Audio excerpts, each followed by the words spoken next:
Magandang buhay!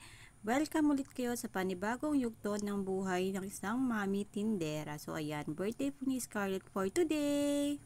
Kaya dito kami sa Robinson. So first stop namin is Jollibee, kainan ng mga bata. So habang nag-order ako, ayan, ang kukulit ng mga Jonakis ko. Si Baby Scarlett, si Ate Ayla. Then sa wakas, dumating na yung food. So kainan time! So ayan. Ganoon talaga kapag kasama si Scarlett. Gustong gusto niya na pumunta sa Jollibee. Dahil nga birthday ni Scarlett, so ayan, may pa-cake tayo. Simple celebration ito ng baby ko. Pero yan, kitang-kita nyo naman na happy siya. Happy kasi nga dito yung mga kapatid, pinsan. So ayan. Then after that, sa favorite na ng mga bata, sa mga rides. Sino ba namang bata ang ayaw ng rides, 'di ba?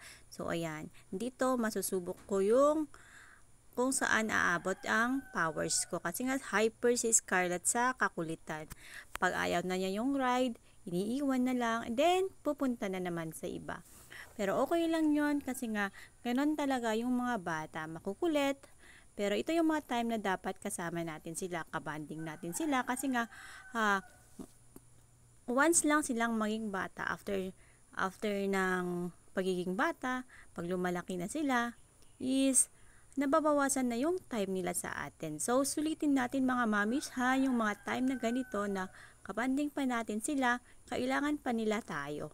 So kapag malalaki na yan, may kanya-kanyang activity. So habang maliliit ay see to it na nakakabanding ko sila, kaya nga nagtitindahan ang mami ets nyo kasi nga gusto niya nasa bahay lang siya. So ayan, laro sila ng laro ni Ate Ayla. Happiness talaga ng mga mami ang makitang happy ang kanilang mga anak. So dito na naman sa slide, dito super active si Scarlett. So ayan, patalon, akyat, baba. Nandito, sabi ko nga mas nakakapagod pala yung ganito na nandito sila sa play area ng mga bata kasi nga super lumalabas yung pagkakulit nila. Yan. Nakita nyo naman kung gaano siya tumakbo, tumalon. Sulit na sulit yung pagod ko kasi nga nakikita ko na masaya si Scarlett.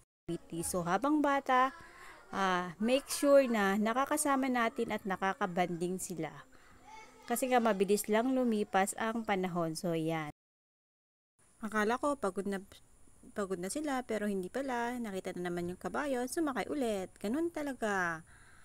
So ayan, enjoy naman sila kaya okay lang. Okay lang yung pagod, worth it naman.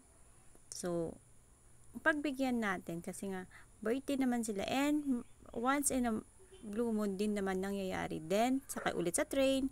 Kasi nga palagi niyang sinasabi na gusto niyang sumakay sa train. So pagbigyan. So, ayan, banding. Kaya mga mamis, wag matakot magsara ng store paminsan-minsan. Kasi nga, yung tindahan is ganyan lang. Pero yung paglaki ng mga bata is once lang siya. Hindi natin may ibabalik ang panahon. So, habang mayroon tayong chance na makabanding sila, sulit-sulitin na. And sa tindahan naman is meron namang nagbabantay si Mr. Kung hindi man, tinataon namin yung paglabas sa mga panahon, sa mga time na matumal yung tindahan. So yan. So